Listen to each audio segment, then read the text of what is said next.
Hi friends, this is Dr. Pranjal, Chief Neurosurgery Consultant at NeuroMind and Head of Department Neurosciences at Primus Super Speciality Hospital. दोस्तों, जैसा हमने पिछली बार ये देखा कि हमारे स्पाइन की बेसिक एनाटॉमी क्या है, तो अब हम ये देखते हैं कि हमारे स्पाइन में एक्चुअली दर्द क्यों उठता है। क्यों ऐसा होता है कि कभी कभार जब हम बैठकर एकदम से उठते हैं तो हमें अपनी मसल्स में एक ऐसा पेन होता है कि खड़े होके लगता है कि शायद पता नहीं क्या टूट गया। क्यों ऐसा होता है कि लंबे समय तक खड़े होने पर हमें अपनी कमर में भारीपन या पैरों में भारीपन आने लगता है।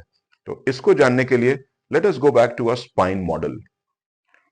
तो दोस्तों, ये देखिए, ये जितनी भी नर्व्स निकल रही हैं, तो एक तो पेन का स्ट्रक्चर ये नर्व ही हो गई, क्योंकि अगर नर्व पर चाहे कोई पैथोलॉजी हो, चाहे कोई दबाव आए, चाहे कोई इन्फेक्शन हो, तो ये तो सिम्टम्स प्रोड्यूस करेगा ही।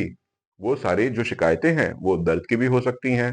वो पैरेस्थीजिया या फिर पैरों में जलन होना, चींटियों का चलना, या किसी ठंडे गर्म का उसके मुताबिक ना लगना, इन सब समस्याओं के साथ भी हो सकता है। और अगर हम मोटर सिम्टम्स की बात करें, तो जो भी नर्व का रूटलेट जिस एरिया को सप्लाई करता है, उन एरिया की मसल्स में वीकनेस भी आ सकती है। तो आज मैं आपको यह बताना चाहूंगा कि जो स्लिप डिस्क बोलते हैं, तो वो स्लिप डिस्क क्या है।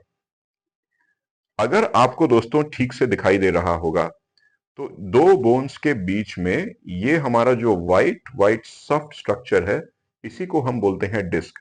ये दो बोन्स के बीच में या दो वर्टिब्रल बॉडीज के बीच में बालिश के जैसा सॉफ्ट स्ट्रक्चर होता है, और यही हमारे स्पाइन को, हमारे रिजिड बोन्स जो हैं, उसमें एक फ्लेक्सिबिलिटी भी प्रदान करता है। तो अगर हमारे स्पाइन पर जब बेंडिंग फॉरवर्ड, गोइंग फॉरवर्ड, ये सब मूवमेंट्स जब होते हैं, तो धीरे धीरे करके ये बालिश नुमा स्ट्रक्चर जिसको हम डिस्क बोलते हैं, ये डिस्क बाहर निकलने लगती है। और जब ये बाहर निकलती है, तो वो बाहर निकल के, जैसा कि आपको ये रेड मार्क दिखा रहा होगा, ये निकलकर इन स्पाइनल नर्व्स पर दबाव डालती है। और क्योंकि ये स्पाइनल नर्व अब डिस्क के बीच में और हड्डी के बीच में दब गई है, तो यहां से हमारे सिम्टम्स आने शुरू हो जाते हैं। तो ये बहुत इंपॉर्टेंट बात है कि अगर हमारी बॉडी को कोई भी इंसल्ट होगा, तो बॉडी हमेशा खुद को प्रोटेक्ट करना चाहेगी। और इस केस में बॉडी ये चाहती है, स्पाइन ये चाहता है कि उसको कम से कम हिलाया जाए, क्योंकि ये जितना मूवमेंट होता रहेगा, उतना ही ये डिस्क बाहर निकल के नर्व को इरिटेट करेगा। तो इस चक्कर में, क्योंकि हमें स्पाइन को नहीं हिलाना है, तो मसल्स भी हमारी टाइट हो जाती हैं, ताकि बॉडी बिल्कुल भी मूव ना करे। तो स्लिप डिस्क हम तब बोलते हैं जब ये डिस्क का एक भाग निकल कर हमारे स्पाइन के नर्व रूटलेट्स को इरिटेट करने लगे। क्योंकि ये इरिटेट होता है, तो धीरे धीरे हमारा जो नॉर्मल सीधा ऐसा पॉस्चर है, वो हमारा पॉस्चर भी थोड़ा झुकने वाला या टेढ़ा होने लगता है। तो आप कई बार अपने एक्सरेज देखेंगे कि डॉक्टर साहब आपको क्लियरली दिखाते हैं कि जो स्पाइन सीधी होनी चाहिए ऐसे, वो शायद कुछ लेवल पर टेढ़ी हो जाती है, या किसी पेशेंट की चाल भी धीरे धीरे करके टेढ़ी होने लगती है। उसी के साथ अगर हम ये देखें, तो ये हमारे होते हैं फेसेट जॉइंट्स।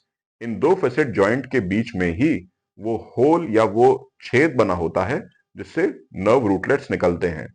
तो जैसे जैसे वियर एंड टियर होता है, उम्र बढ़ती है, या फिर चोट लग जाती है, या कहीं पर कोई ऑपरेशन होता है, या फिर कहीं पर कोई इन्फेक्शन होता है, तो ये जो फेसेट जॉइंट्स बने हुए हैं, ये भी आपस में फूल के इस जगह को कम कर देते हैं, और इस वजह से भी एडिशनली हमारी नर्व्स पर कंप्रेशन होने लगता है। उसी के साथ साथ कई बार क्या होता है कि ये जो बोनी इंटीग्रिटी है ना, मतलब कि हमारे स्पाइन का स्ट्रक्चर, अगर इस स्ट्रक्चर में कहीं पर किसी चोट की वजह से, या ओस्टियोपोरोसिस मतलब कैल्शियम की कमी की वजह से अगर स्पाइन में कहीं फ्रैक्चर हो जाता है, तो नेचुरल है।